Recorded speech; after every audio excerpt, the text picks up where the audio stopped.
bɛɛ fo k'u waleɲuman dɔn dan tɛ foli min na. Aw fɛn fɛn bɛ ka ne layɛ nin heure la n b'aw bɛɛ lajɛlen fo dan tɛ foli min na. Maliyɛnw aw sigiyɔrɔ mana bɛn yɔrɔ o yɔrɔ ma ko CDR bɛ yen 43 pays comité min bɛ yen 43 c'est-à-dire o tɛ kɔlɔkɔlɔ ye dɛ, foli bɔ diɲɛ fan bɛɛ fɛ k'u bɛɛ fo k'u waleɲuman dɔn dan tɛ foli min na. Balimaw n'o bɔra yen nɔ n bɛ fɛ ka na kuma sujet fila kan n'o ye ne yɛrɛ balimakɛ Clément Dembélé ani bi n ye Rasjal ka sortie nin dɔ ye concernant Bɛfɔ Fitini. N bɛ fɛ ka n da don yɔrɔnin fila la su in na, o kun ye n ka sujet ye su in na. Donc balimaw a bɛ hakɛ to parce que Rasa ka audio dɔw bɛ n bolo yan concernant Clément ka arrestation, non pas Clément même en question, mais Clément jɔnw y'a lajɔ, jɔnw y'a minɛ ko sécurité d'État. Donc n bɛ fɛ ka kuma o yɔrɔnin kan dɔɔni ani Rasjal ka sortie min n'a y'a kɛ. Balimaw n b'a daminɛ min na o ye Rasjal ka sortie ye. Bi n y'a ye a ye vidéo dɔw kɛ, moi-même j'ai partagé la vidéo parce que au début j'avais cru que a ye kuma minnu fɔ comme anw delila k'ale ye, ale Rasjal ani Bɛfɔ Fitini ye ɲɔgɔn fɛ. U bɛ vidéo kɛ la, apparemment je sais pas si c'est vrai, mais je pense que Bɛfɔ Fitini bɛ sɔrɔ Sentinelle la parce que an y'a ye Rasjal ka groupe nɔfɛ fɛn caman na. Hali Rasjal ka minɛli la an ye Bɛfɔ Fitini ye ka manifester. Après on a vu avec Rasjal. Bon Rasjal yɛrɛ ka explication na a y'olu fɔ k'a fɔ k'a teri don, jɛɲɔgɔn don, u bɛ hakilina kelen na, ale ka ko ka di Bɛfɔ Fitini ye. Mais yɔrɔ min ni ne m'a faamuya Rasjal ka ko la, o ye lorsque ale taara bi ka taga bɔ Bɛfɔ Fitini ye BJ la. Donc a ka explication kɔnɔ a y'a jira k'a fɔ k'u ye ɲɔgɔn ye, u ye Bɛfɔ Fitini jira ale la. A y'a ye u kumana en même temps u y'a minɛ kun min fɛnɛ na a y'i da don o la ko kun saba. Rasjal y'o fɔ. Il a dit que k'u y'a minɛ escroquerie ani viol ani agression sexuelle. D'après lui-même, ce qu'il a dit, moi je sais pas maintenant comment, mais Rasjal connaît une fois à la vidéo qu'on a là. Mais Yoron Minine m'a apprécié Rasjal Kakumaoula. À la fin de la vidéo, Aya ira comme quoi elle était Bɛfɔ demain. Bɛfɔ Fitini kata demain mouna parce que ko elle était mort demain kojugu kekan quoi. Elle mi Rasjal be ko kele. Bon, ni comment ta formuna c'est bien. Mais au fond, quand il regarde, il va y avoir Rasjal et comment moi pour moi c'était pas le moment. En même temps, au comment on boit les d'accord. N'était en cas Bɛfɔ Fitini défend. N'a déjà mis sur les réseaux sociaux et n'a pas beau comme Bɛfɔ Fitini défend et n'est pas donc à mandeliga n'yoye. Bon, nya ye comme in tuma kumana kuma les réseaux sociaux quand n'est kuma min fois la on ka fracela. Parce que pour moi si ni viol be mi na sur la tiki violé là on est plein puis justice be pour nous tous. Moi j'ai tendance à dire c'est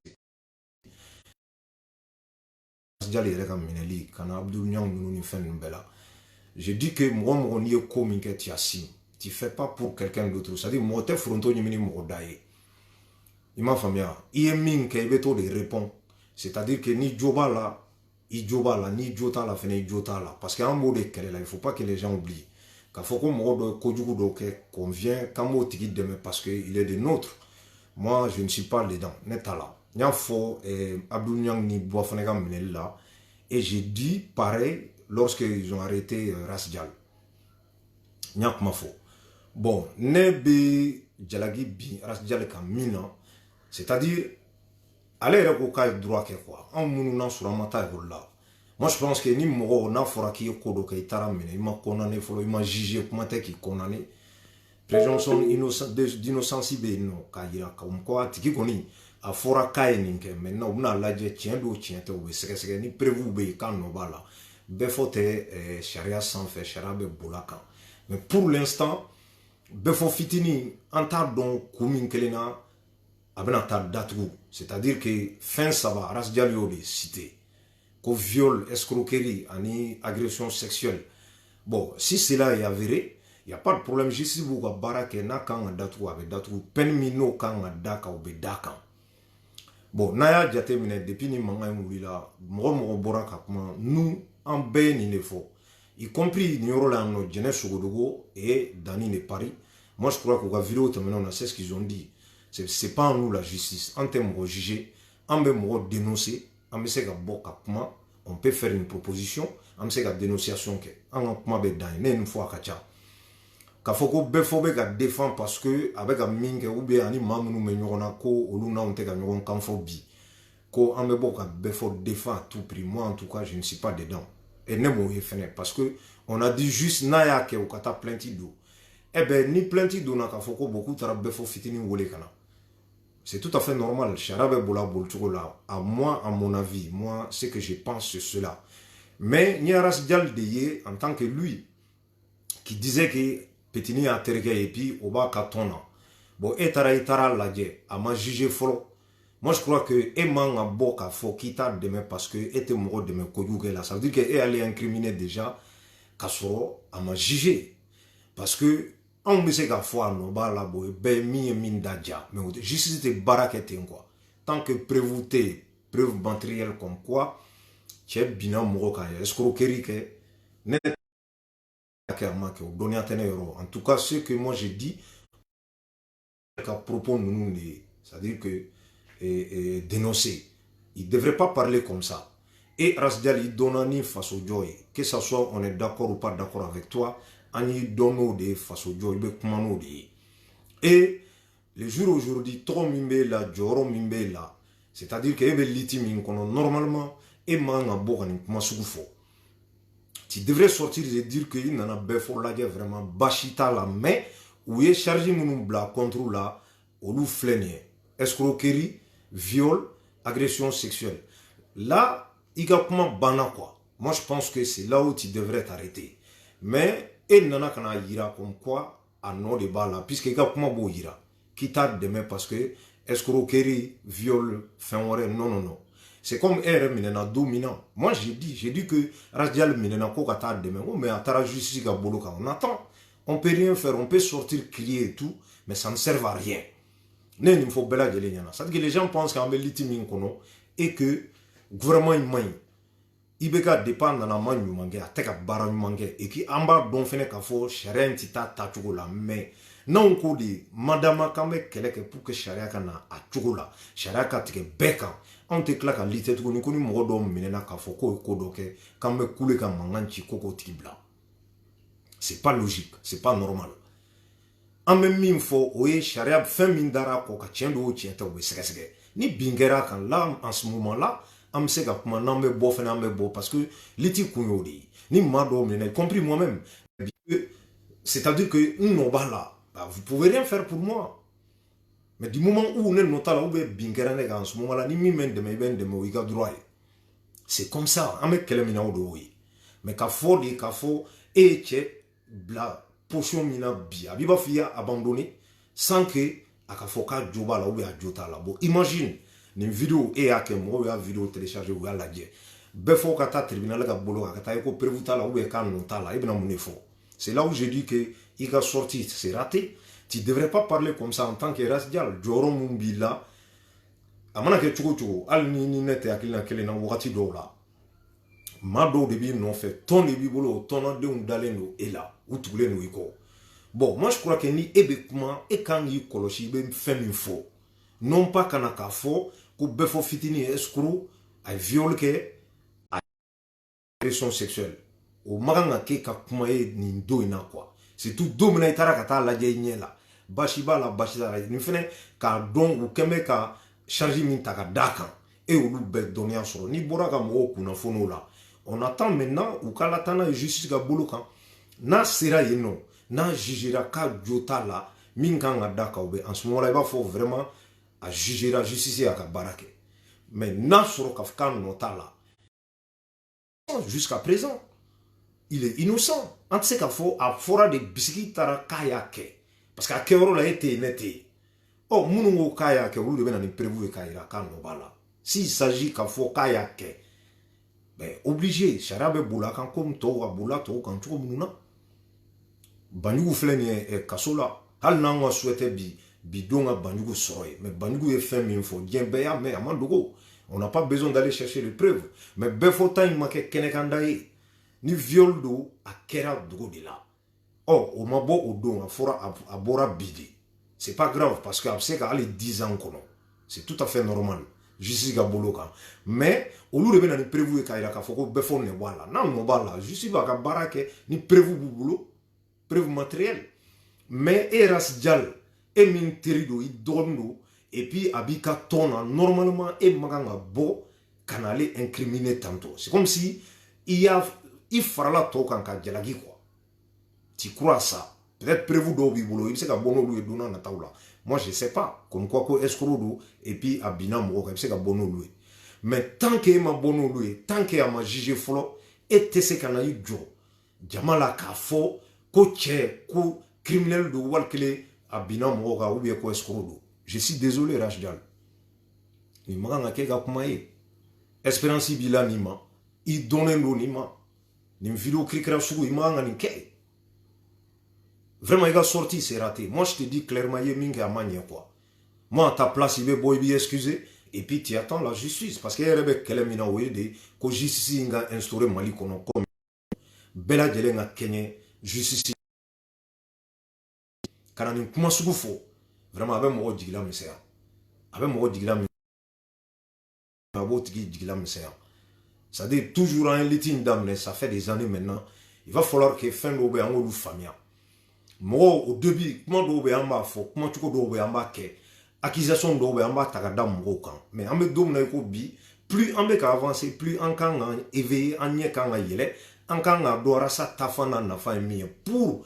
non me comment tu peux d'obé comment qu'on a amené chini. Moi, j'ai dit ça à tout le monde. Parce que l'iti koro de bala, et bien l'iti fin d'obé, casse qu'à quel mali kono, ou est gelé ani clénéa, ani sadir charia kala bateau. Oh, no do. Na sorobe kuma kan ni kuma cogo do akake sharia kono o de to chama me kam mine do rete segina kuma nga mena do clément kuma kono san tout à l'heure là et j'ai dit nan kuma cogo don parce que était deux mots ibega ga une dictature bon yoro do la ibega ma ke président nyuma e mal la de mais mena do yoro min détail kono clément nga yoro la bena na famia jeunesse akanga kele min ke mena na détail dauma. Vous allez voir. Parce que trop, c'est trop un mot fort là. Mais il va falloir quand on réfléchir. Qu'est-ce qu'on veut? On me fait malinga que tu dis. Nanyo donc analyser que on me litique no di. Rasa a fait ça il y a longtemps. Il a su que jamana kanga jo tout mon aller bosser de il y a peu de gens qui suivent Rasta. Munu ya Rasta ka combat famille. Billahi. Même comment il faut un bi. Il y a peu de gens. Muna parce que et Rasdial fait ka boka ni min fo tantôt na sur la ka fo exemple fin fait temena ni Rasdial yi hakli to la ni Rasdial ya donc ka fo erreur do kerula ou kumya to o ko kera bi ale kunte kuma tantôt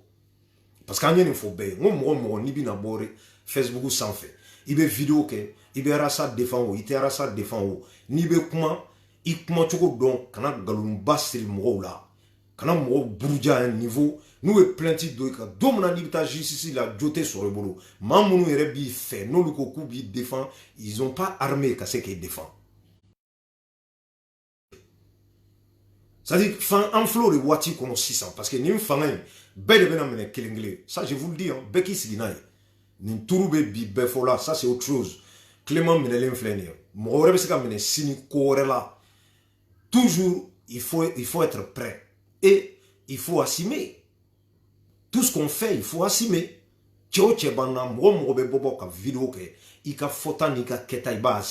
C'est très clair. Sinon, il est fou de la domna il est mine, il est claquant djigi moro la, koute qui soutenu kasoro, RM qui soutenu tukotila.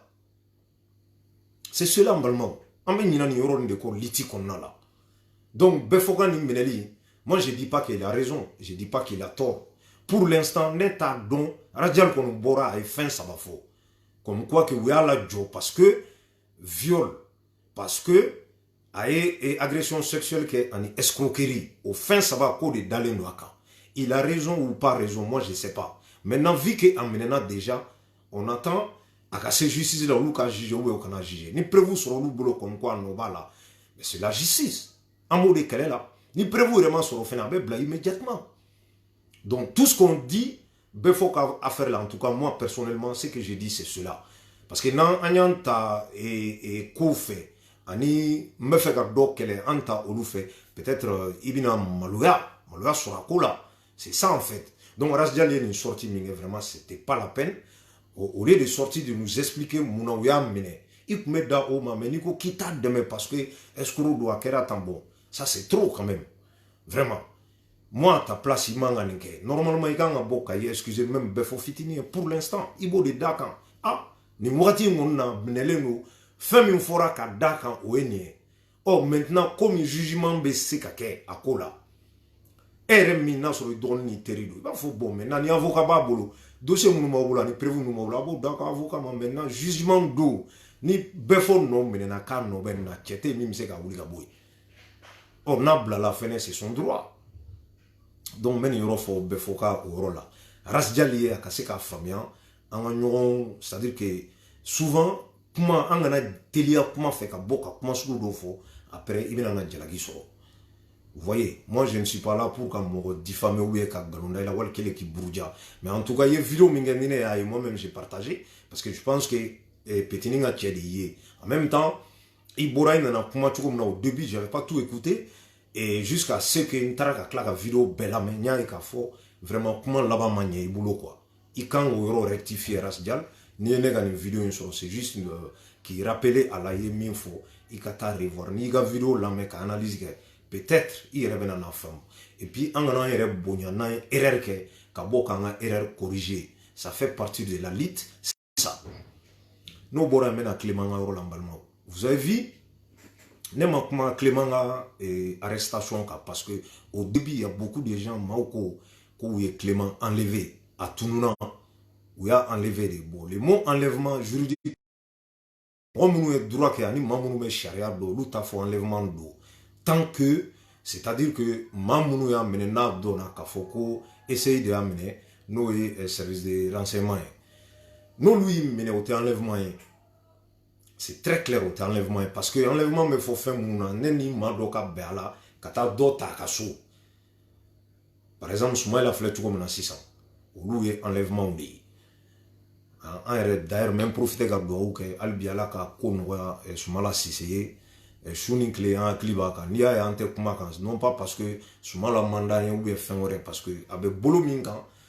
ko terroriste un moment mais en tardon bon ni tora ka boka kuma suku do fo c'est pas bon. Voilà pourquoi, mais quand on est à la loin de là, on pense à lui et à mener comme sous le Mali, une situation qu'on a en béanchiment. Donc, au mot voilà. Mais le mot enlèvement, on m'a fourni ma son green à boka parce que Clément menena. Ni yoro de la mena yoro ndo fo Malien aba famia. Jara Safari ka son d'obéa. A vidéo d'aucun mois de décembre. Vidéo était. Grand dossier ka kumana yoroni fitini a manjangere 8-10 minutes à explication d'ordi concernant ni service de renseignement koka mais ma chamambe ou ya ignoré mo chamanten don ne rasa te mate boka ni foanye y compris munu yerebe ka fokolu ba marabi chaman de be minte ni service de renseignement ko kalaba ou te nyedo la loi de be rasa au foanye mois de décembre tamene ni ma fille ni décembre ou bien ouais, novembre, je crois. Donc, maintenant, on a développé Léon.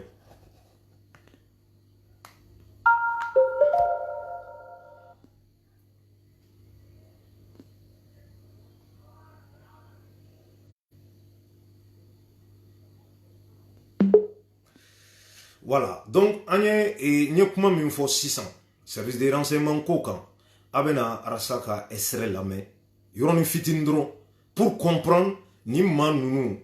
c'est-à-dire que à chaque fois on le bena canalité à chaque fois on le bena kana kuma kokan komina sur la kafo anta don anga kelere anga keleke yoromuna. Il est grand temps qu'on revient à Rasta, c'est-à-dire avec la fin fait dénoncer bi sini anto kololo de souragné. Mais on n'y avait mis au sang fait là. Allez, n'y avait mis au doux maladie. Au doux maladie. Balma avait une euro la mais. Sayami, Asiya dit que Moussa Clé, 1989, Moussa Traoré Saya, o de bɛ bi ka sécurité d'état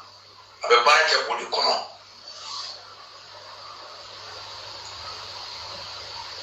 Sécurité bɛ ka baara kɛ cogo min Musa ka sariya o de taara anw ye Musa kɛlɛ ko dictateur don k'a tɛ hadamaden ka hakɛ dɔn ko k'o ta ka bɔ yen ka na ni bɛɛ kɛ fanga ye fanga min bɛ sigi sariya kan sariya min bɛ bɛɛ ka hakɛ labato a depuis Musa taara fo bi o président tɛ yen o député tɛ assemblée la ko mun ko an ye Musa kɛ kun min na o kun sariya an k'o bɛɛ ta ka bɔ yen an bɛ fanga sugu min nɔfɛ ka na ni sariya sariya min b'o fanga sugu la waleyali nɔgɔya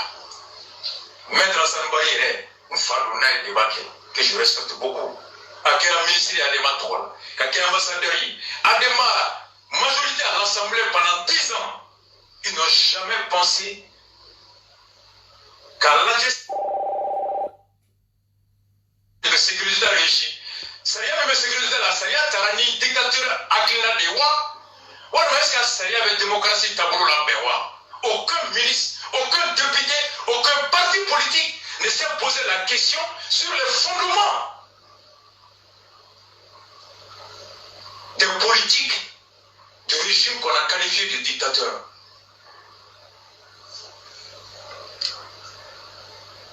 Assane Bari minɛli y'a to an y'a dɔn jaa minɛlen an maralen bɛ jɔnw fɛ san 20 ni kɔ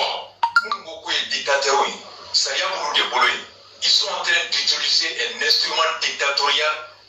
pendant 26 ans dans un régime qui s'appelle démocratique. Maintenant, c'est où il y a ma domina. On va voir les copies qui ont la dictature, comme on dit, état de droit. Soit c'est la loi tannée. Police de loi tannée. Généralement de loi tannée. On roule de sécurité là. Tout de loi tannée. Pourquoi pendant 26 ans, même pour la loi américaine, ça m'a permis de savoir le degré de responsabilité pendant 20 ans de tous les partis politiques, sans exception, Assemblée la phobie. Achi, Yorde Bora Demal, Erben Bora Ademal, Sévili Beya, Montega avocat, Shogel, tout le monde. Achi, ma sécurité, Beba décrié, la Saria, mais sécurité, si, au Saria, Taramoussa de fait, la Moshima Saria est nadie. Nous ne faisons pas la courage ou bien pire ou comme opposant. Nous n'avons pas opposition là. Avec quoi ça y est, maï, n'a chita yéma. Pour la coco, on a harama de mekala. L'affaire Assane Bari m'a permis de savoir depuis 20 ans dans quel degré de mensonge on est géré. Balmao ayarasakane esre la même. Avec la sécurité d'état de cas, Mamounou Clément Damele Mine. Clément Damele menena kunjumen koso on t'a don parce que a fora ye a vidéo minke anya bisiki ka kodi. En tout cas moi personnellement je sais pas mais ma chamaya dira ka foka vidéo minke kodi a to ku ya mine. Mais une sécurité d'état min flenera sabe ka kuma kanie. Sécurité d'état mbe ya reka fo la loi depuis 89 Moussa Clé. Démocratie nana Mali kono ka loi intoi. A yira sisa ka kuma kele o kono mogo nana fanga la yi servi na ka bi ika opposant ka bi faso la denw ka mais u be bi munu ka nolu kelen segina kana fanga la tuguni u ta wuli ka boyne u bu servi ala rasa bora kan de dénoncer donc bi an be couler la fa c'est comme cour constitutionnelle a tatugo ni rasa ya a dénoncer ibeni fla de dan ngoro kana e ka fo fenkele ne do bi bébé coulé Assane Bari yere min do en question a do na kumana sécurité d'état inka o Assane Bari kelen kera ministre ka ke ambassadeur mais lui il savait pas qu'on y loi inkumbe a yere bolo binaka no lui i mine i yorote fo iti bla justice ga bolo kan folo tant que ou ma klaila parce que charia de vous permettez ma teti ladje clé sabako tala avocat côté fo luka klaila folo ou sécurité d'état ka baray oluma baraku yere ma de loi de B ni be no président fait mana na ibi servir à la mais ni loi main pour ka boy au kele de beke mais tant que ni loi B sécurité d'état be ka barake ni chogo ina anw m'an si kɛ kule ni fɛn na n'u mago jɔra cɛw cɛla u bɛ taa n'i ye sɛ tɛ dɛ hali fiɲɛ o tɛ se ka basa la yɔgɔyɔgɔ foyi tɛ bɔ a la c'est comme ça arasa o de fɔ an ye sisan vocal in kɔnɔna la on peut pas continuer à chaque fois ka couler ni fama ma ya mais sariya dɔw de bɛ yen u b'u profiter olu la pour ka se ka fɛrɛ fasoladenw ma pour que u ka dabila an bɛ lutter de pour que ko sariya yɛlɛma arasa ka kɛlɛ bɛɛ filɛ fɛn o fɛn n'a ma ɲi ko démocratie kɔnɔ ko famaw b'a to yen n'u yɛrɛ nana u b'u servir a la cour constitutionnelle filɛ an bolo an bɔra ka couler a législative la bɛɛ y'a dɔn ko Manasa ye sonyɛni kɛ munna hali n'a mandat ni ye soit ka démissionner soit min fɔra a k'a kɛ il l'a fait a fɔra ye cogo min na Manasa y'o de kɛ mais mun y'a to ale sera ka nin pouvoir sɔrɔ ka se k'a kɛ parce que maa dɔw de y'ale ta ka bila yen anw mana élection fɛn fɛn Mali kɔnɔ cour constitutionnelle de b'a résultat bɛɛ fɔ n'u ye min fɔ to min don maa t'a wuli ka bɔ yen mais au cour constitutionnelle yɛrɛ composition bɛ cogo min yɛrɛ la fɔlɔ arasa o de dénoncer la dernière fois arasa o de fɔ an ye an bɛ kɛlɛ fɛn fɛn la nin fɛn ninnu an bɛ ninnu de jate minɛ république kɔnɔ fɛn min man ɲi an ma ka se ka bɔ k'a fɔ k'o dénoncer u ka se k'olu dabila a lajɛ an bɛ kule maliyɛn bɛɛ jɛna k'a fɔ ORTM bɛɛ fɛn o fɛn i bɛ diɲɛ kalama bɛɛ b'a dɔn k'a fɔ ORTM bɛ fanga ka baara de kɛ mais mun na parce que mun mana na fanga la yanni i bɛ ka na fanga la mais dénonciation min kɛ n'a nana a t'a changer parce que a b'i servir a la maintenant kɛlɛ o kɛlɛ b'an bolo fɛn o fɛn n'o bɛ tɔɔrɔ d'an kan luwaw la u b'u permettre ka bin mɔgɔw kan tant que an ma wuli k'o luwa de kɛlɛ k'o bɔ yen bilahi an bɛ kɛlɛ fɛn fɛn la tan ni ka segin de don ça revient la même élection prochaine ni nin loi in ma falen ça sera pareil arasa ye kuma min fɔ bi a ka vidéo laban na ni bubula u ka kuma laban na a ye kumakan min fɔ maliyɛndenw a y'aw miiri nin yɔrɔ la dɛ il a tout expliqué c'est-à-dire que minnu bɛ fanga la u b'u ka successeurs de labɛn en cas où ni n bɔra yen nɔ n bɛ maa dɔw labɛn k'olu la na olu tɛ se ka ne nɔ minɛ o de y'a to Mali la a b'a ye k'a fɔ mɔgɔ nɔ tɛ minɛ i tɛ se o parce que maa dɔw de ye dɛmɛ ka na e tɛ se k'o nɔ minɛ i b'o nɔ minɛ ni dalilu jumɛn ye nin degun de b'an kan maliyɛnw arasa nin fɔ yan tilegan in n'an kɔrɔ c'est ce qu'il a dit bon ale bɛ nin kɛlɛ minnu na maa caman t'a ye bɛɛ bɛ kule la bɔ a ka bila maa dɔw yɛrɛ bɛ CDR kɔnɔ u dusu tiɲɛnen k'anw bɛ ka bɔ a dɛmɛ an bɛ bɔ a dɛmɛ ni dalilu jumɛn ye an bɛ bɔ a dɛmɛ ni preuve jumɛn ye mɔgɔ min dɛsɛra a tɛna se mais bɔ a taacogo dɛ c'est-à-dire jo a y'aw hakili walawala a ka na n'o de solution ye au lieu d'accuser parce que a bɛ accusation kɛ a b'a kɛ jɔn de kan an si tɛ sɔrɔsi ye an si tɛ commandant ye an tɛ général ye bataillon t'an bolo an tɛ se ka coup d'état kɛ coup d'état ko kuma Mali la a y'a kuma bila parce que buwa kɛmɛ k'olu bɛɛ fara ɲɔgɔn kan olu bɛ lɛnzi la maa o maa n'i bɛ se ka coup d'état kɛ n'i tɔgɔ ko sɔrɔsi ko jalabi la o bɛɛ bɛ bɔ a fɛ a siga kana aw minɛ dɛ maintenant mun bɛ to an ye a b'a la k'a fɔ ko population min ka wuli ka soulèvement kɛ n balimaw ninnu ma kunu sunɔgɔ la kuma tɛ ka wuli k'u jɔ sen kan bilahi maliyɛnw m'o fɔ aw ye dɛ donc arasa nin yɔrɔ minnu fɔ ninnu de bɛ ka c'est à dire que kala don anw ka yɛrɛw na cour constitutionnelle maa si tun b'a yɔrɔ ye ni arasa tɛ ale de bɔra k'a fɔ k'a composition tant que a ma falen depuis a b'a fɔ k'an kana dialogue national la arasa ma dialogue national in soutenir gansan non pas k'a bɛ bɔ a fɛ dɛ mais mɔgɔw t'a ye wallahi Gawa t'a faamuya a kɛkun ye de fɛn dɔw de bɛ yen f'a ka falen sinon démocratie tɛ Mali la nin loi in secrétaire d'état ka nin loi in filɛ nin ye depuis 89 Musa de nana n'a ye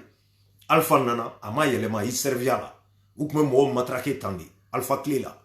ATT nana pareil a y'i servir a la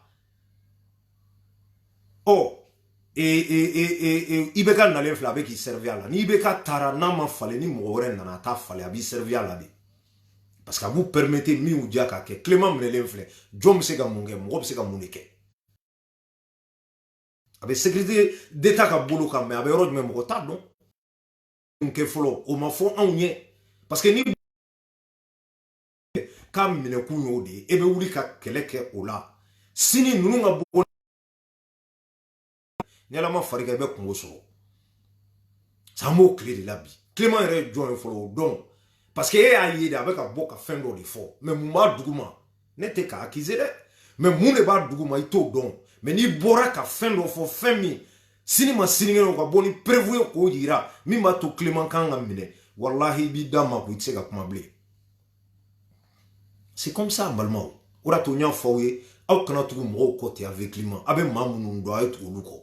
mun nana ka na de ni bɛɛ jɛra k'a fɔ k'a y'an ɲɛ yɛlɛ dɛ i tɛ se ka tɛmɛ o la e ko nana e ɲɛ yɛlɛ e ɲɛ yɛlɛla sa e ko ko a y'a banna e bɛ se ka taa i yɛrɛ ye non e ɲɛ kun tugulen ale ye sira in bɛɛ ye e b'ale de suit pour arriver nin dɔrɔn de ye arasa ko ye tu t'a la ta t'a la jinɛya ko yɛrɛ tɛ wakulɔ ko tɛ fɛn dɔw de dogolen don anw na an tɛ fɛn dɔw de dɔn cɛ bɛ ka bɔ n na k'o de fɔ an ye kelen filanan fɛn dɔw de bɛ yen pour que Mali ka changer f'olu de ka changer arasa bɛ ka nin de dénoncer arasa ka laɲini bɛɛ filɛ fila tɛ saba tɛ ko n'i y'a ye parce que a y'a fɔ don min na a fɔra ko i bɛ ka gagner ko Sumala batira arasa bɛ bɔ don min na a ye kuma kelen fɔ mɔgɔw ɲinana a ko i ta kun élection na de i ka gagner n'i ma gagner mais i kan ka fɛn caman faamu tout ce qui s'est passé élection kɔnɔ a bɛɛ yera jamana min kɔnɔ députéw bɛ sa comme tiga jamana min kɔnɔ adamaden gansan bɛ sa a ka taa voter comme i n'a fɔ sugufɛn o jamana changer man di dɛ i bɛ kule k'i dafara e min y'a faamu dɛ e ni ne min y'a faamuya an bɛ tila ka ɲɔgɔn sɔsɔ a kɛcogo ɲuman de la sinon an fila bɛ ŋaniya ye kelen maa o maa b'a la bi buwa k'a bila buwa kana bila an bɛɛ ŋaniya ye kelen walayi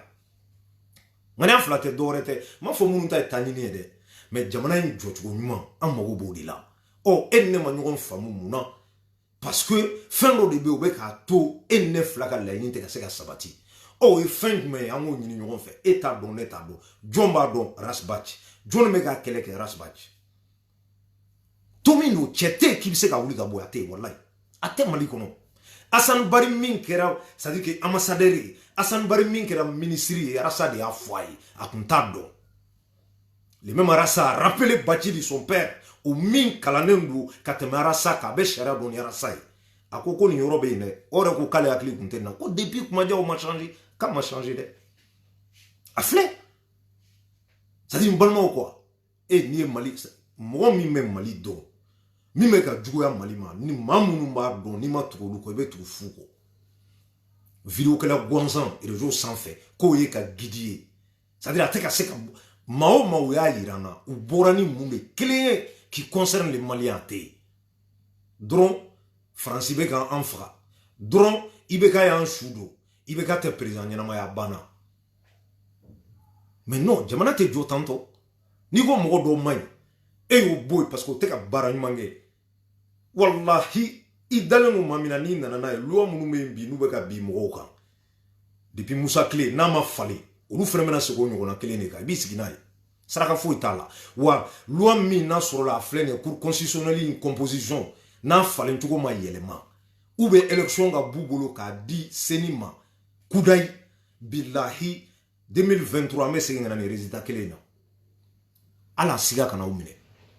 parce que Manasa ye prévu palpant an y'a fɔ yan ko Sumala namara la maa caman ma da la minnu tun bɛ IBK fɛ a waati o y'a kɛ mankan ni fɛ a ma namara cira de a donna ta bɔra ta prévu ma yira na législative la Manasa m'a yira ka mɔgɔw ka victoire k'u bolo défaite ye kɛnɛ jalan kan o la Clément ni minɛli u bɛ sariya kɔnɔ dɛ ni n ko sariya kɔnɔ sécurité d'état minnu y'a minɛ loi de bɛ yen olu kosɔn wa o sécurité d'état in composition a kana ka la corps bɛɛ b'a la corps bɛɛ hali enseignants b'a la hali maa min tɛ foyi ye dugu kɔnɔ o bɛɛ b'a la a bɛɛ vous voyez donc maintenant qu'est-ce qu'on fait an bɛ mun de kɛ parce que n'i ye fɛn dénoncer fɛn min y'i ka bana ye n'i y'a dɔn i bɛ solution de ɲini a la solution ye mun ye arasa o fɔ an ye dɛ k'a ye n'an ka fara ɲɔgɔn kan loi électorale an ka changer ni cour constitutionnelle bɛ cogo min na bilahi cɛ o cɛ mana na hali anw yɛrɛ mana taa hali n'aw ye cam ta k'a sigi ye a b'a servir a la f'a ka loi in de b'o ye falen cogo t'a la o puisque min bɛ ne arranger o don ne b'o de kɛ bi an bɛ se ka bin ninnu kan u ma ɲuman kɛ dɛ u tun bɛ se ka falen u ma kɛ u tun bɛ se ka baara ɲuman kɛ u m'o kɛ mais tant que loi in bɛ yen n'a ma bɔ u b'u servir a la IBK o de yira an na a mago bɛ majorité la assemblée kɔnɔ Aye assemblée président Mamin Chira. Manasa a repêché les Ghana ou assemblée président. Ça veut dire quoi? Attends, réfléchis, ni là. Bon, arasa fin do fo akana nyina nkuma ngoro sinima sinima buna kuma wore fo an. Wallahi nunu be ku ko de labe. Ube ku ko de labe. Karim sigira Karim masigi. Ibeka be nani mai mami ntse ka foko ibeka e bara minge 100 ans kono kamanye kaba no mina tese. O de photo flower ka siga famia. Oh, nabe na nga frango les jeunesse pour lutter contre quelque chose qui dérange tous les Maliens sans exception ou une loi kilkra moumé. Faka fallait. Tant qu'il y a man fallait, ambe koule bi, ambe koule sanwara, ambe koule sanwara kota. Sarakata la. Fin andadja ma fo. Ou yanga droit. Démocratie do. Mais loi nous m'en fallait. Parce que la démocratie est renforcée. Et bingani dugu dobeke mauka uka dabla. Faut tato nabe dabla. Hali sini ni sécurité d'état nous mogo jura cheo chela weti mine. Boteka klamaki mine. Ebe tununi. Machamambu bolo dobe 6 mois ke dobe sanglé. Hassan Bari même qui était ministre, ambassadeur Koro, au tard donc on y loi avec à cause de coup binac. Mais à ça forêt, audio mais c'est la mais il a dit tant qu'il y a un bon on n'arrive pas, on n'avance pas. Bébé ka force sécurité d'état bingani doit être abeta mais abe amena de utaboini a loi imbe amena. Vous voyez donc on a don en même fait jusqu'à présent. On a tant tassira fait. Tassira inte doré fin d'amado il faut faire un changement. Tant que changement manqué, on n'arrivera pas. L'ensemble de la classe politique, malgré la tamène à Kono, n'amassé qu'à Kono Gamena. Sariami, Asiya depuis Moussa Clé, 1989, Moussa Traoré Saria, au début de la sécurité d'État, avec pas un pour le Kono.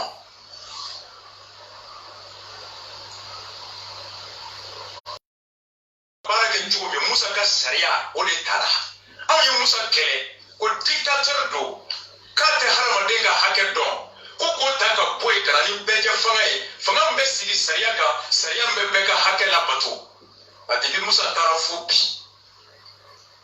Au présenté,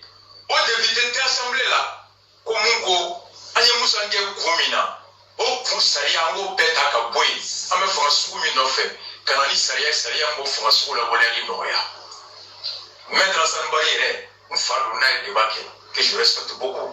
À quel ministre a des matons, à quel ambassadeur a des majorité à l'Assemblée pendant 10 ans. Ils n'ont jamais pensé qu'à l'âge Saria tourne de sécurité de régime. Saria même sécurité la Saria tarani dictature Aklina de Wa. Ou est-ce que Saria avec démocratie tabou la Bewa? Aucun ministre, aucun député, aucun parti politique ne s'est posé la question sur les fondements des politiques du régime qu'on a qualifié de dictateur.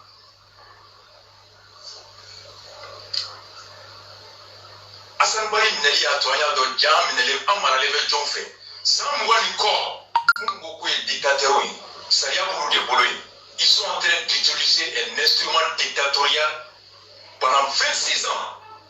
dans un régime qui s'appelle démocratique.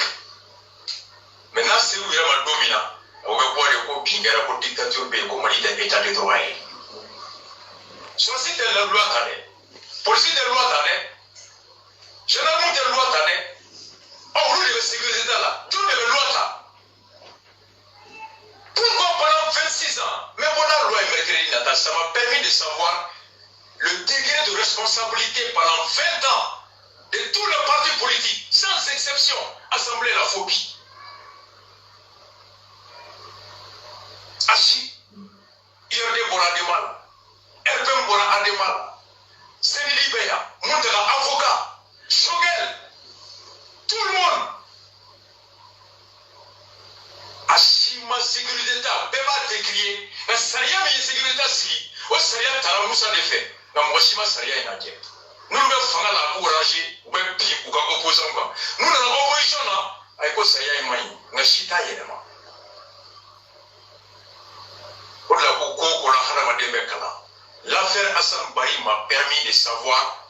depuis 20 ans dans quel degré de mensonge on est géré et par qui l'ensemble de la classe politique. L'ensemble de la classe politique malienne, ni Alache. Aka Hassan Bayi a affaire de la rasa ko kale a don. Ameka maratuko muna. Vous voyez? N'allez matin une fois, billahi n'était rasa matin une fois. Sinon, Moussa Traoré clé ni bika jane den no wolola kono ka korobaya ka kla ka furu ka denw sɔrɔ a filɛ dɛ ni ne tɔgɔ ko Rasbach ale bɛ fɛn min ye ale n'anw ɲɛ t'a la an t'a ye an bɛ kule ci de la o buwaka bila buwata bila a ye buwa gɛn ka bɔ yen namara kɛra an na mun y'a to namara kɛr'i la dɛ i bɛ wuli ka kɛlɛ ko de nɔfɛ tant que an m'o kɛ an ti lafiya a minɛna mun de kosɔn on sait même pas. Parce que avec Mamoun Mbolo, justice ko kuma yɛrɛ tɛ yen fɔlɔ f'olu ka tila i la de u bɛ sɔrɔ k'i di justice ma balimaw ni bingale walew de bɛ yen ɔ a ye min fɔ n'u bɛ ka akiza la kɔni an ye min mɛ réseau kan mɛ olu yɛrɛ ma kuma dɛ Clément Joli a ma fɔ k'a fɔ a ye min fɔ k'a ka ɲi ou bien a man ɲi kuma tɛ yen dɛ minnu y'a minɛ fɔlɔ olu y'a minɛ k'u minɛ olu ma bɔ k'o fɔ an ye dɛ o t'olu ni mɔgɔ cɛ ça ne veut pas la réseau quand a clé ça va mana dafa no cɛ o ye biji mɔgɔw ye i bɛ taa justice ka bolo kan o tɛ sécurité d'état ye dɛ n'olu y'i minɛ n'a y'i diya u bɛ san kelen kɛ i b'u bolo ye foyi tɛ fɔ mɔgɔ ye foyi pas paga hali maa tɛ t'i filɛ c'est comme ça a bɛ na de ka fara ɲɔgɔn kan la jeunesse a ye na an ka fara ɲɔgɔn kan n'an ma na ka fara ɲɔgɔn kan ka nin kɛlɛ kɛ anw mago bɛ min na a tɛ ɲɛnabɔ dɛ an bɛ ɲɔgɔn sɛgɛn fu réseau in kan yan fu wallahi arasa ye min faamuya mali fɛn fɛn bɛ réseau kan na ministrew députéw ambassadeurs arasa bɛ k'olu de kalan démocratie la hali maa minnu tɔgɔ b'a la k'u ye avocat ye a dɔw tɛ nin dɔn dɔw ye juge ye o tɛ nin yɔrɔ ye n ka cɛ mɔgɔ min bɛ ɲinini kan ani min tɛ ɲinini kan o tɛ se ka kɛ kelen ye dɛ kalan kɔfɛ fɛn wɛrɛ de bɛ yen ne bɛ nin fɔ bɛɛ lajɛlen ɲɛna i kalanna oui i bɛ fɛn dɔn oui o fɛnɛ kɔfɛ fɛn wɛrɛ de bɛ yen ɲinini de bɛ yen ɔ min b'o kɛ ka tɛmɛ i kan o b'i ni faamu cɛ o b'i ni kodɔn cɛ ko kɛcogo kɛ ɲuman na o b'i n'o cɛ quoi il faut être d'accord avec ça an tɛ ɲɔgɔn sogo dun an tɛ ɲɔgɔn naji min cɛ si tɛ yan min bɛ min balo mais an ka sɔn ɲɔgɔn ye ka da fɛn dɔw kan quoi min bɛ se min na o bɛ se min tɛ se min yɛrɛ la i tɛ se i donni jigin bɛɛ bɛ se ka kuma o y'i ka droit ye bɛɛ bɛ se ka dénonciation kɛ mais domaine bɛ domaine la e t'o dɔn quoi n'an sera fasojɔ kɛnɛ kan nin ka ɲi démocratie ma nin ma ɲi démocratie ma e t'o dɔn ne t'o dɔn min b'o dɔn o tɔgɔ ko Rasbach i b'o de suit a t'i sago la wallahi hali cɛ jugu b'a dɔn k'a fɔ ko nin cɛ ye malijɔla ye a tɛ se ka fɔ n ye n petit frère ka vidéo dɔ ye en demi mot n'o ye Idrisi Konipo ye ko bɛɛ y'a dɔn ko arasa y'a fɔ ka buwa kɛlɛ ko buwa k'a bila ɔ k'ale tun bɛ fɛ sisan arasa kana foyi fɔ a k'i da mago k'i sen bɔ malijɔ la k'a ni buwa lajɛ ɔ ko bi kan yɛrɛ tun bɛ taa arasa nɔfɛ ko ka na n'a ye a ye kuma in faamu dɛ dɔgɔ bɛ kuma mɛ a tɛ kuma sansi dɔn a t'a analyse ne nin de fɔ aw ɲɛna o don an ka vidéo kɔnɔ n ko cɛ tɛ yen muso tɛ yen n'u y'a fɔ a ye wari minɛ n ko taa i mago la a bɛɛ bɛ fɛ ka foronto dun n'a da ye u b'a dɔn cɛ de tɛ yen muso tɛ yen u b'a dɔn cɔ ni arasa tɛ cɛ tɛ se ka nin kɛ cɛ tɛ se ka nin fɔ n'ale tɛ o de la u bɛ na ka accusation bi a kan juguya fɛ quoi mais pour c'est à dire a ka nin kumakan in a tun kan ka reconnu de tiɲɛ na arasa ye kuma minnu fɔ an sɔnni ka kuma ma saraka t'a la mais a tɛ se k'o fɔ juguya fɛ mais a bɛ jɛn a kɛrɛ kan ah i kun kan k'i sen bɔ a la de parce que i ye fɛn bɛɛ fɔ an b'i lamɛn mais bi an nana tiɲɛ dɔn mais e kun man ka buwa k'i bɛ buwa dɛmɛ bi arasa ma buwa dɛmɛ o cɛ sɛgɛnna de arasa tigɛra aw la de hali enseignants filɛ bi maaw bɛ kule la les mêmes enseignants an bɛ ka kule ko bubu tɛ k'u ka sara d'u ma mais aw kana ɲinɛ dɛ élection ɲɛkɔrɔ bubu taara ninnu de nɛgɛ u ni cheminot mɔgɔw k'u fara ɲɔgɔn kan ka voter IBK ye jɔn de ma arasa janfa maliko in na jɔn a ka dɔ fɔ ne ye bi olu de bɛ ka wuli ka kule ko buwa man ɲi déception don il faut k'a ka ta de ɔ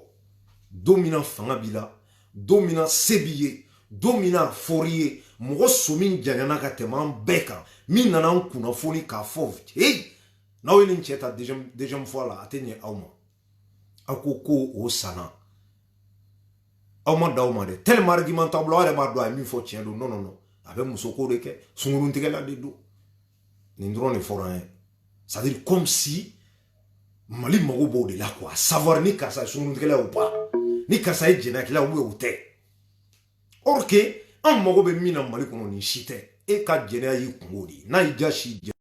à toi on s'en fout de toi an mago be mali de là mais on a ni argument ni mais pour bikana jongala fo tie ou tese a surtout là quoi et tu kafria maine parce que fisri wolé maoma tienre la ne karsa kelede mais biaka tien ba bulu e chaka gele malien made ora ta foko malien nyengo hasidi ni ngoro de do sinon ni kele kada feno balia ka obe famu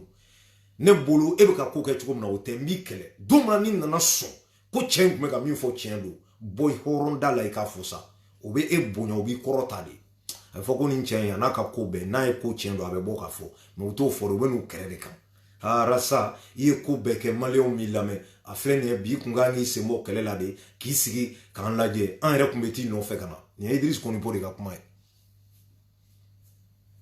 atsika dwala ki klen ka fo chembe chembolo atsika fo rasa segena de dongo do boaka blanc et puis anto watila parce que mo be nyina rasa a dit une chose c'est un démocrate.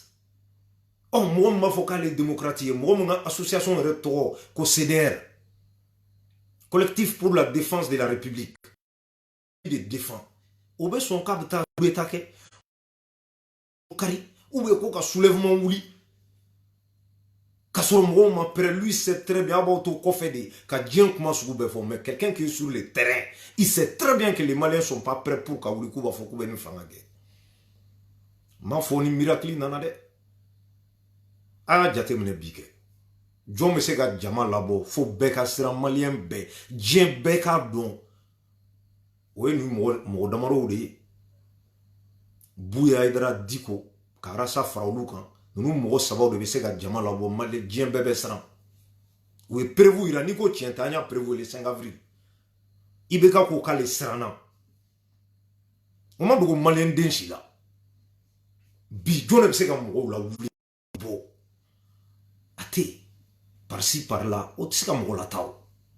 Comme 91 makao nyanadi. Billahi. Ni jamaye ki nyesi marfatiki ma, ki sebe gachi ma oube ka bi. Eba foko non ko ça va pas. Ko tiente quoi. Film ne do quoi. Wallahi. Amado ko mogola de. Marfatugu jole arana. Kalashi nyesile amma billahi. Ubanto fanga sunya. Nuko krar. Nanya nkondo ibe mo duru tambine duma amekla ka turu chega segina gazi konteo o ma malien dembe shibwa adabulu ka 91 mangla tom bari mufor la dro ka nyigi ndoni ka ndai nuna gazi tede ubachi amekla ka ataka segu yerema alaba na ke marfa kiseki yere o doni ne ya don ngo konye sebe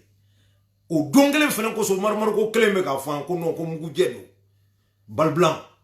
kate mo faga billahi ni galunda la kiyama ni re kulo. Vous voyez?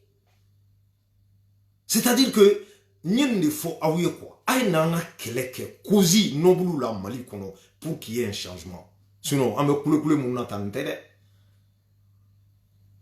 Un démocrate jamais avait un cas de coup d'état défend. Jamais.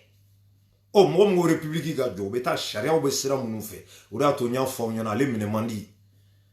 Ma fora sabe charia sans fait, mais abat comment faut de don. Ni n'y a une faux charia, c'est quand nous nommer.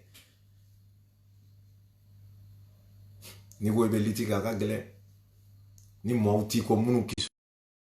san billahi ba kumbla atali ala te gele o me sa keri nyana o 91 fo ite min dugura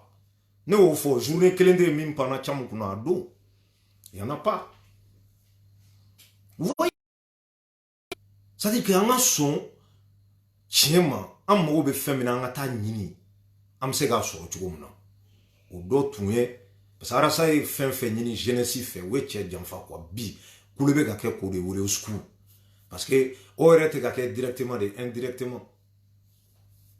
u bɛ ka wele ka jɔnkala fɔ jɔnkala tɛ fɔ directement fɔ indirectement nin bɛɛ kan o de y'a to n y'a fɔ munna ye maaw ye ka fɛn fɔ ale ma dɔrɔn nisɔndiya dɛsɛ a bɛ se foyi tɛ ne munna aw t'a kɛ tan e yɛrɛ bɛ k'o min fɔ munna e t'a kɛ e dalen don i yɛrɛ la e cɛ kan b'i da prévu b'i bolo i bɛ se kɛlɛ la i tɛ siran n ka cɛ walahi association créé jama b'i su anw yɛrɛ bɛ tugu i kɔ an ka taa i ka laɲini ye min ye a ka se ka kɛ mais i tɛ se tu es incapable o de y'a to n y'a fɔ aw ye a mɛnna n ko le mec il est préparé il y a longtemps mentalement moralement o de y'a to nin bɛɛ a lajɛ jusqu'à présent élection tɛmɛna 2018 fo bi kuma dɔw bɛ ka bɔ anw da a ma bɔ arasa da bɛɛ bɛ ka kuma dɔw fɔ a ma bɔ arasa da parce que an ka maa dɔw dimi kojugu b'a fɔ ko buwa t'a bila munna parce que u janfara o ma bɔ arasa da arasa m'a fɔ k'a déçuera o mot kelen ma bɔ a da n jigi tigɛra maliyɛn na o ma bɔ a da a ma fɔ ko maliyɛnw y'a trahi o ma bɔ a da fɛnɛ hali an b'a fɔ a b'a mɛn an b'a kuma fɔ k'a fɔ ale t'o fɔ quoi c'est là qu'il b'a dɔn ko c'est un leader jama ɲɛmɔgɔ ye nin de ye nin de ye litikɛla ye nin de bɛ tiɲɛ nɔfɛ parce que jusqu'à présent espoir bɛ yen lui il est optimiste anw dun dɔw jigi dɔw yɛrɛ ko k'olu bɔra kɛlɛ la nin yɔrɔ la an bɛ bɔ yɔrɔ vidéo la ni min ye n bɛ parce que caman tɛ bi mɔgɔ kan en même temps n tɛna mɔgɔ tɔgɔ fɔ mɔgɔ min n b'a bila sɛbɛnni dɔw la maa dɔw ye sɛbɛnni kɛ dɔw ye publication n ye dɔw yɛrɛ ye ko ni maa min ko bi k'i bɛ wuli ka bɔ a gɛn ka bɔ ko normalement ko CDR bɛɛ kan ka fara i tigi kan bon je sais que à quel point il est énervé en même temps jamana in bɛ taabolo min kan a bɛ k'a dusu tiɲɛ parce que souvent il faut qu'on comprenne les gens minnu bɛ manifester tan mɔgɔw dusu tɛ kelen ye mais min fɔ n balimakɛ ye dɔrɔn ne y'i ka publication ye n ma sɔn ka commentaire k'a kɔrɔ pour ne pas que ɲɔgɔn sama ni jaabi ninnu olu man ne ye mais même min fɔ vidéo kɔnɔ n tɛn'i tɔgɔ fɔ mais i b'a dɔn ka mɛn de ma i bɛ CDR kɔnɔ i ye publication kɛ ne bɛ min f'i ye tout simplement i ŋaniya min n'a b'i kɔnɔ i bɛ k'a ka yɔrɔ bila bi a ka di ne yɛrɛ fɛnɛ caman ye mais ni solution jumɛn ye ne ma fɔ a kana kɛ dɛ hali sini ni solution sɔrɔla oui mais avec quelle solution avec quel moyen moi j'ai besoin de ça mais s'il s'agit an ka to ka kule dɔrɔn a ka di e kulo ye ne kana vidéo kɛ yan pendant 2 heures n bɛ ka jigin i bɛ k'a kan o de ka di e ye ça va nulle part a tɛ taa yɔrɔ la on dénonce fɛn fɛn ma ye an b'a bɛɛ fɔ mais après n'i ko de ko ka taa i bɛ ka gɛn ka bɔ yen moi je te demande la solution i ma e bɛ ka solution min fɔ n'a sɔrɔ o ye solution ɲuman ye pourquoi pas mais est-ce que o ye solution ɲuman ye la question elle est juste là an bɛ ka ɲɔgɔn sama nin de nɔfɛ sinon an bɛɛ ŋaniya ye kelen ko n terikɛ wallahi arasa m'a fɔ maa si ye k'a fɔ ko i bɛ ka kana taa a m'o fɔ mɔgɔ si ye a ko ne ma fɛn fɔ a ko de an ka jamana nin lajɛ parce que ale ye élection bila kɔfɛ a mɛnna parce que kuma kɔrɔ ye min ye hali bi maliyɛnw ma se k'a faamuya k'an ka Mali lajɛ an ka i bɛ ka kɛlɛliba in to yen sinon Mali in bɛ coron kuma in kɔrɔ ye mun de ye yan'o don cɛ ale k'o fɔ yanni deuxième tour finali cɛ a ka fɔ ko i bɛ ka sigira an kunna ale ma mun de kɛ pour que a kana sigi dɔ ka bɔ ni prévu kelen ye yanni campagne cɛ ko arasa ma c'est à dire que i bɛ ka di maliyɛn denw ma jusqu'à ce que en tant que président de la République il a répondu arasa a ma deli ka kɛ k'u ko buwa k'a bila ko non k'a ma se fɔlɔ ko buwa t'a bila i bɛ ka de bɔra ka réponse arasa ma munna parce que tellement a y'a tɔɔrɔ sinon opposants bɛ yen caman tun bɛ kule la caman ba tun bɛ kule la pourquoi arasa répond parce que a y'a kɛlɛ c'est tous les plans terrain bɛɛ kan Mali yɔrɔ bɛɛ brousse kɔnɔnaw région fan bɛɛ fɛ o kɛra bɛɛ ɲɛna yan ka tila k'a yira u la élection a tɛ taa ni carte électorale sonyani bɛna kɛ a ye nin bɛɛ dénoncer ka tila tuguni ka bagabaga kɛ an kan ni sonyani kɛra k'an bɛ bɔ an tɛ jɛ n'a ye o bɛɛ ye élection kɔnɔna ye kuma minnu kan ka fɔ mise en garde ka jama galvaniser ka pouvoir bagabaga mais dɔw ye nin bɛɛ ta ka kɛ sɛbɛ ye u t'a dɔn yɛrɛ cɛ ka laɲini ye min ye c'est élection qu'on a la comment on faut qu'on beke au kekuna faut qu'on ait dit pour que un mot de victoire n'anga se gasso ou moyen de do technique de do stratégie mais domina nani jo anga bla parce que un fait min beke pour que mo ka boka ta voter carte nina ko fora carte électeur ko fora ka gen kuma be fo ni les mêmes enseignants bi nous be ka couler ou yara sa trahi cheminot ou yara sa trahi malien ou yara sa janfa cham de afo du flow kololo de kono ale ma fo ka jobu la de à code anga te me fin refait on essaie de voir ce qu'on peut faire à Tony Mimele anga njija ola élection wore aya kunu walo bela ou te kunu kuma nkoro ndroni suna manfo ka be bois fait manfo ka be bois demain hali sini ni ne rasa baroke a ka position kele abaka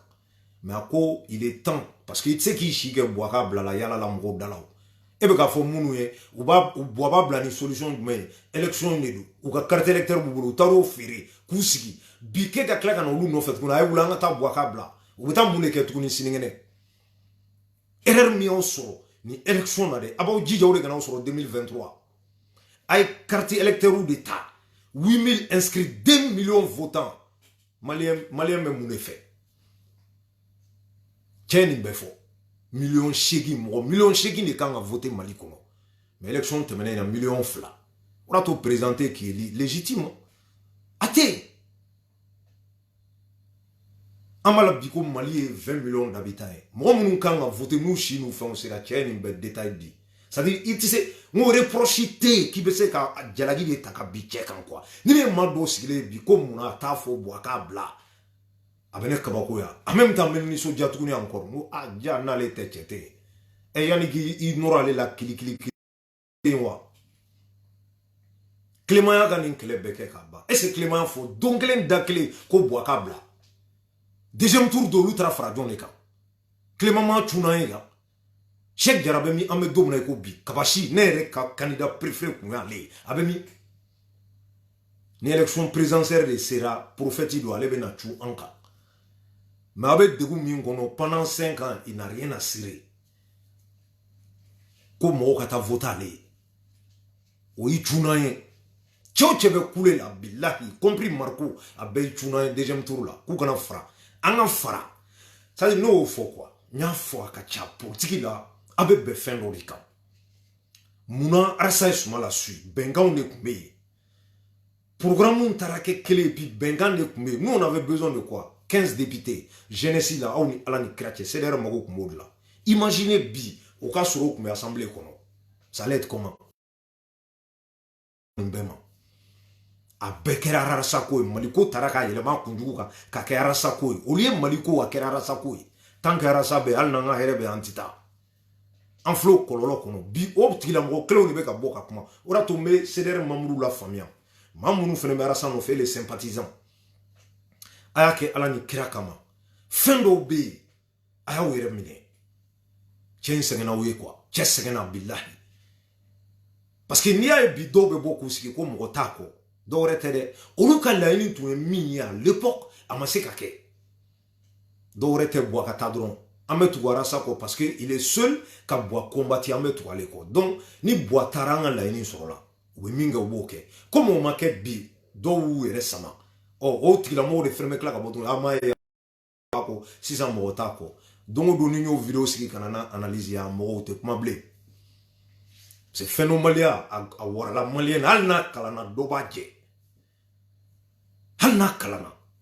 akia kila kafka mata rola kabako du quoi élection périodique mo be galvaniser tout mununa jama be bo chugo mununa billahi niya jatemine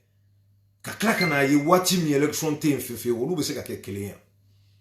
ou se ka kekelen événement au fait na réalité de nous malien te se kan don ou tableau politique mais c'est comme en France ici français bébé coulé après l'élection un bébé coulé ya ka fo fanga manya mais qui jo présidentiel ka sounya mobilisation mais à quel point il veut do polé ni kuma kan do ye beba sui be parce que au période de note maintenant tu rêve mo là non pas tout le temps kake couler là ah diamata ko mota ko munu be ka fo olu be no fo domina ka boa ko mache besiki yere ma joli comité joli dugu joli bisaba no fla binani ani fla saba. C'est quand même incroyable. Dore frala ko we do borala. Sympathisants, merci à vous. Ay minke mbaw foni yoro la ka wala mondo dante foli mina ay bara minge danina ka jama. Non seulement so sana kije sana ka ban dani annoncé ama dauma a klatuguni ka surasu deme o anyo fene ama foko merci anyena kije ko ablala senga ko étape flana o construction ni yoro la non balma muso do be ma fo parce que de pas fora ko so soro la construction deuxième étape ou construction allez tondi quoi nous et Mariam Kamanja avec vidéo ka ora ba don rasa kanu ba te ceder kono de ala te sympathisant kono mais allez rasa fanini allez ga vie rasa ko di abana donc allez à bolo blakun ko kata tonu mine mena dani wole après la vidéo demain pour moi mon kan ata chimon tonu mine aka doluma maro ton flash je crois vous voyez donc sympathisant mo abe fo ka wali mondo dante foli muna e mbara minke oh ko jamata ko sympathisant c'est la kaninke CDRB au fene o yubo yabara wati do bi CDRB tugodi ani kunu au fene sigira kale kan maube barala ma nyana mo ba kono be barala on attend les autres qui veulent nous joindre anyo fawe dalele no be que ça soit sympathisant wala que les CDR choche ko rasbati de na nga barake amogo be bela pour karasa sujet dit bien munu sonen do aka idéologie ma ka fo biara sa ni fo e ma d'accord siningene a ne borako ne ko ngo conviction tila ni conviction bila kuma do foromate jimisra fe halifa dondo la be fili ngo nga chema. Tu peux pas être d'accord avec quelqu'un tout le temps. C'est quasi impossible. Mais nous, on a compris. Rasaka liti, chamia famia. Ni mima be chamma isete. Ame temakan. Outna chou qu'on est la tête du goudjene là. Ou outene akilina yele makoui. Famou make. Ni nyan famou après. On continue. Point barre. Neka force souffler. Je parle pas au hasard. Ka boka kumalangulun chi mro ka temeni yere non. Beniga kuma ketro ni ga fond mais même il faut bela djele nyana il faut qu'on soit unis soudés derrière Arasbach ko ben aller de balmao mali jo yere sebe nete chef la donner c'est lui y en a pas on fait gagner audio mi jouer tcheshiman yé mali kono personne je dis bien personne ou be couler du moment où kebuka mais nous c'est le pouvoir là ou be klatrouni ko au pouvoir qu'elle utiliser contre nous abe arasa ode irana plus b donc pour qu'on change quelque chose de beau là neto don et tout don mimbo do abe na me changement qui est intolé c'est ça les changements au Mali dore tere fendo de chocolat no na jagua en tout don ere domna de na serima ebe na bois kalama mais pour que ko ka dabla me frango ngandi tant que ma frango ma ka se ka baraka anti se ka se législative est prévu la bella fiu wallahi manasa molu de chou beku tay aw ni ala ni krache Moussa Timeni o ka repêcher kanaka klaka ke assemblée présent kabako tea c'est fait sciemment c'était vraiment préparé quoi quel qu'en soit alpha faka ketandi au lieu qu'une directive dilendo manasa na ka mohoma oh namani constitution imbe chugomna positionnel me chugomna nama yelema do ala composition de kodo atachugo wale klianga bo ka bolo ka net aywa rebelote arasa kuma do da te wuli rebeloti do de